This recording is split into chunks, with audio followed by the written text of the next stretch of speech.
Yo guys, SpiderBite here, and I got an update on that Superman video I posted. Oh my god, like seriously, this is why I love this community, this is why I love Twitter.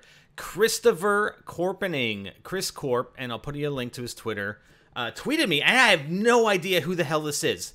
This is the tweet that he tweeted me. That looks like Shock Gibson, not Superman or Icarus. Go search for Shock Gibson. Honestly, check out this image. I mean, doesn't that fit a hell of a lot better than Superman or Icarus? I mean, Icarus has wings. If you're gonna create a comic book character image based on Icarus, you're gonna put him with wings if you want to be true to the mythology. You know, I thought with Superman, you know, he had the sort of the fist up. It looked like he was carrying, you know, an early depiction of Lois Lane. But what if it was in fact this Shock Gibson character? What's even more interesting is that I'm reading up about Charles Shock Gibson. Okay, I'll put a link to the description of where I'm getting this from. It's somebody's blog about the first episode that or comic that Shock Gibson appeared in. Charles Shock Gibson was born in this story from Speed Comics #1 in 1939, one of those wildly improbable origins found in superhero comic books.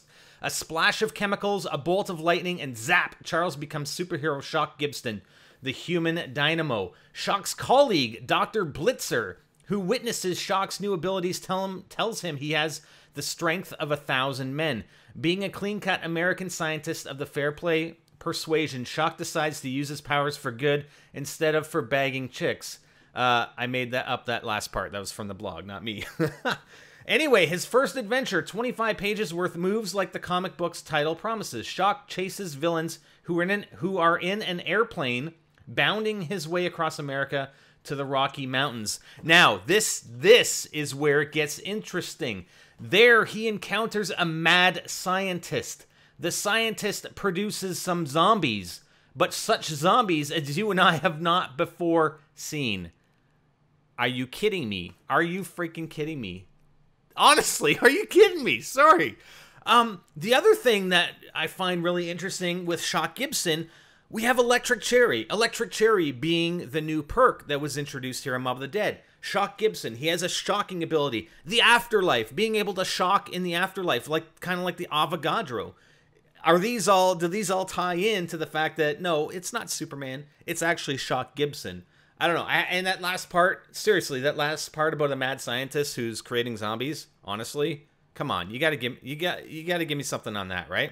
Also, check out this image. This image, he's referring to the vicious beasts. I mean, we have this beast, these beasts or whatever. Look at it, tear them to bits, kill them, you beasts. And it's and the bottom left of that image, I mean, is that not possibly a reference to the wolf or the beast that eats zombies and unlocks the Hell's Retriever for you?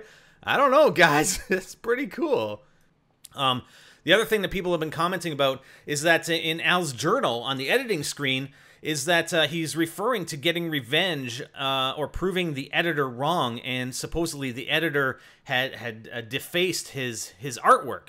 And I think that's probably what we're seeing here. But I don't know. I definitely, man, this is what I love about zombies and theorizing. And this Shock Gibson thing fits way better than anything that I produced earlier about Superman or anything I've seen in the comments. And Christopher Corpening, thanks, buddy.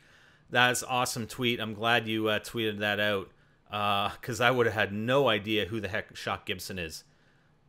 What do you guys think? I'm Spider, and I'm out.